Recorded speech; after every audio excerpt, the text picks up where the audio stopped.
Hey everybody, this is Jim the Tabletop Engineer, and welcome to a new video in the 5 Leagues from the Borderlands campaign that I am playing. If you have been watching the videos, the video prior to this one was the battle for the campaign turn number 1. In this video, I'm going to be doing what's called the resolution stage, which is where I'm going to do the post rolls after the battle's done to determine if I found loot, if any of my casualties became permanently dead, and things like that. So what you do in the resolution stages is just a series of pages. You just work through it like you're working through a workbook.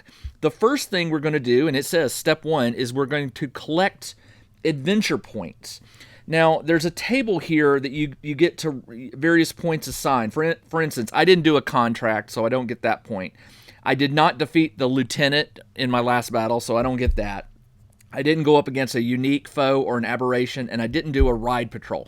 The only thing I did was the enemy threat encounter, and it says I'm going to roll a d6 for the amount of adventure points I got. So I rolled a 6, yeah. All right, so adventure points. Let me go ahead and tell you how the adventure points work. I think I mentioned this in a previous video. There are certain milestones that you want to try and achieve during the game. Some of them are to reduce the threat level, for example, of some of the gangs or groups that you're going up against. Some of them are to promote a follower to a hero. You have this pool of adventure points, and it will go higher. Like right now, I think I have, I don't know, I forgot my character sheet. I think I have 1 or 2, so now I have like 7 or 8.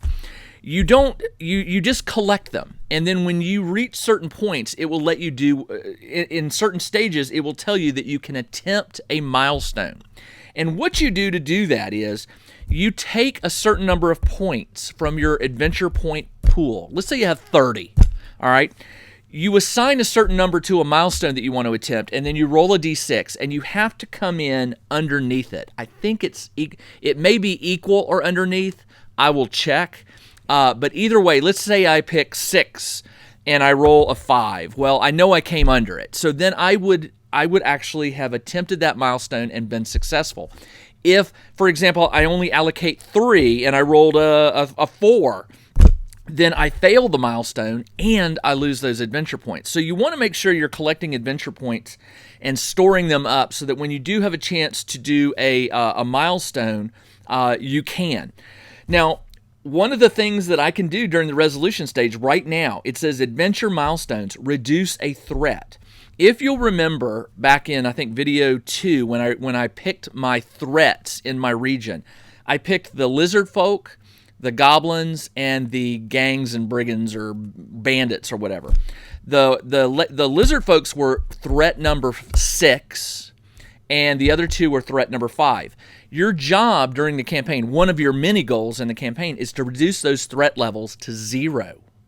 So right now, because I just got 6 points, I could choose to do a reduced threat milestone.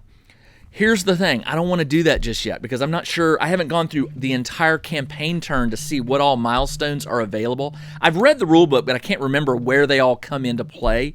So I want to hold off on those. And I want to make sure that I have plenty of points saved up. Right now, I don't think it's such a big deal that I'm not immediately trying to reduce the threat value of my the threats in my region. But just wanted to explain how that works. All right, let's go on to step 2. Step 2 is to check for injuries. Well, in my last video, I did have a casualty. One of my miniatures got knocked out, and here is where I'm going to determine what actually happened to that player or to that hero or follower. Did they die? Did they get a serious injury or a moderate or light injury? Did an item take damage, or did they just get knocked out and they're good to go?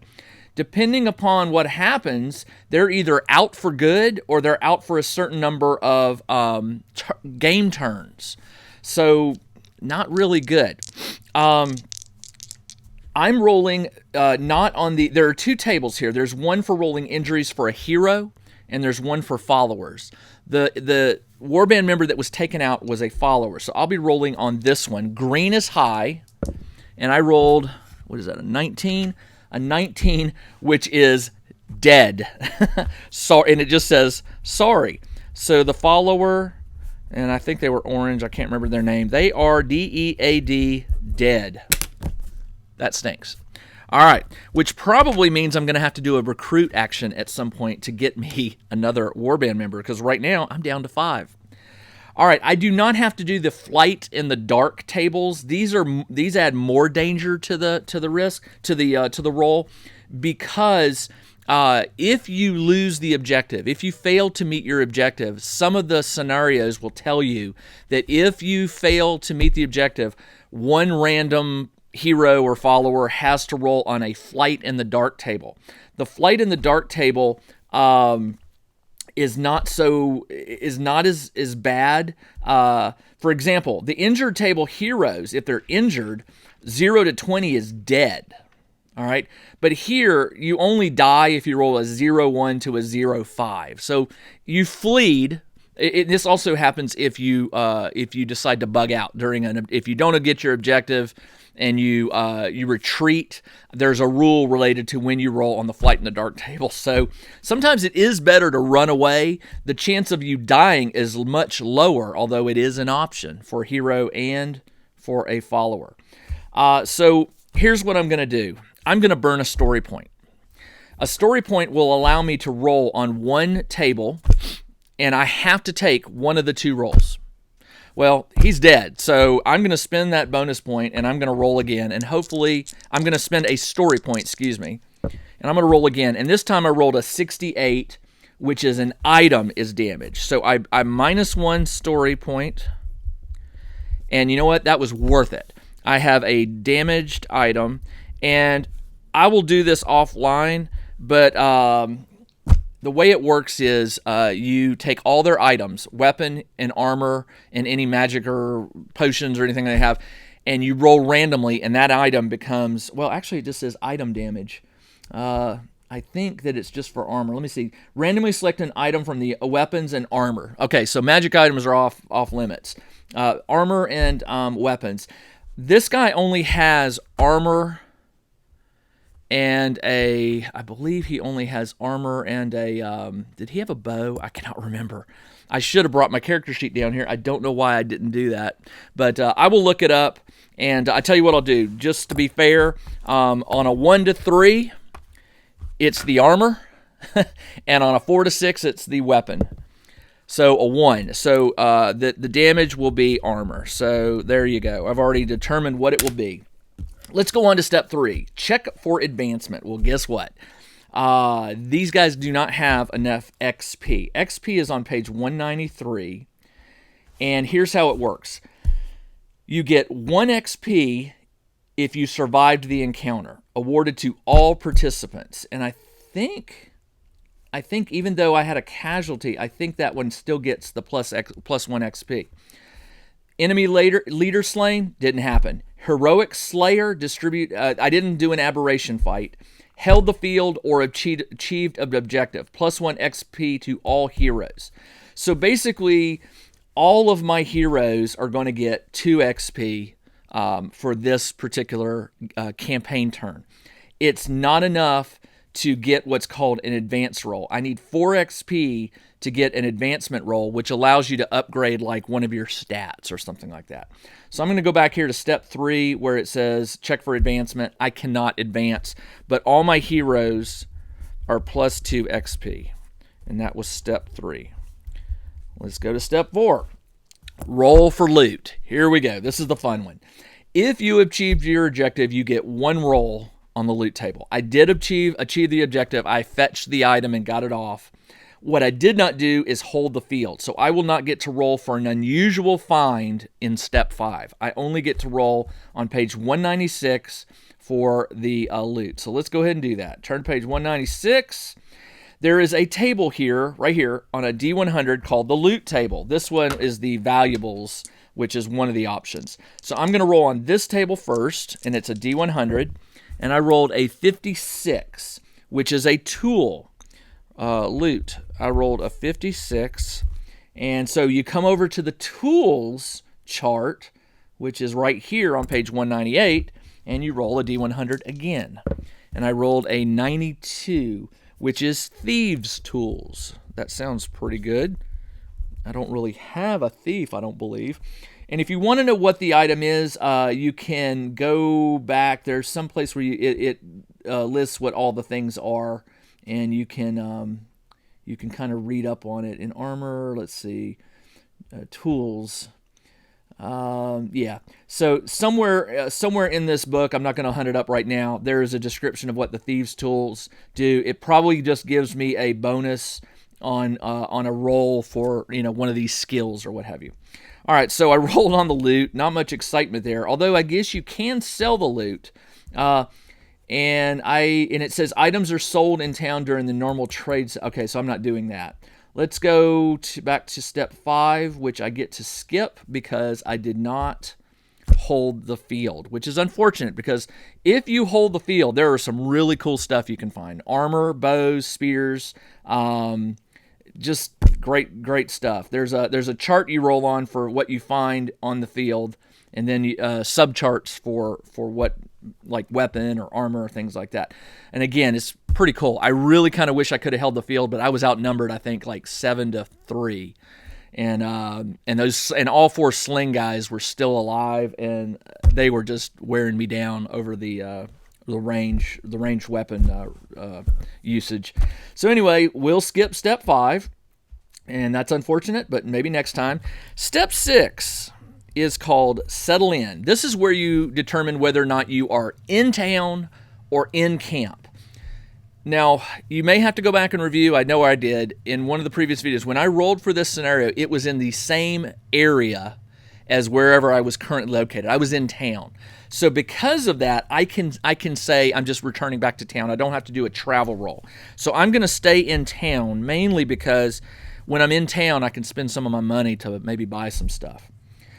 Step 7 is news travels. This is kind of a cool one. I don't remember this one being in 5 parsecs from home, but this one you get a bit of news that can help your game. You can get adventure points or friends and things like that.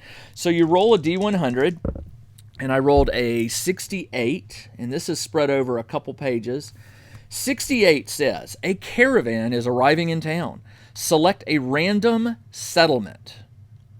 If you visit here within the next 2 campaign turns, you may roll 2 additional times on the rare goods table. All right, so I'm going to write that I rolled a 68 so I remember this. When I get to, in the next video, when I do the pre-rolls for the next battle, that will help because I'll get to do 2 additional rolls on the rare goods table, although quite honestly, I'm not finding a lot. I'm not getting a lot of marks right now, a lot of money. So, not sure. I may need to look up those thieves' tools and see how valuable they are. But right now, I'm not getting a lot of money. All right, so that's what happened on the news. I did XP. I don't have enough to do it. I'm not going to advance any followers, and that is it. This was going to be a very short video because this particular phase, the resolution phase, just goes very, very fast, especially if you only did one thing like hold the field or get your objective. If I had held the field, I would have had some more rolls, but unfortunately, I did not. So just to summarize, I just gained 6 adventure points. One of my followers just has some damaged armor, so I may need to reinvest in some armor. All of my heroes got 2 XP. I got some thieves' tools out of this deal, and I'm returning to town where I will get some extra rolls on the rare or unusual items or whatever it was called in the next video. So there you go. Very short and sweet video. I hope you're enjoying these, and I hope they're sort of giving you an idea of how the game is played. Again, if I've done something wrong here, please point it out in the comments. Be nice. And I will fix it the next time around, but I think I did everything by the rules. You noticed I burned a story point, so keep in mind, story points, you can hoard them, but you're meant to spend them to help you out when you need it. And I spent that story point to convert a follower from dead to just having some damaged armor, so that was a very good spend of a story point. All right, that's all I have in this video. I'll be back in the next video with the preparation phase, I believe is what it was called, which comes before another battle. So if you've been watching all these videos, you now have the process of how the campaign is going to go. There'll be those pre-preparation decisions that are made.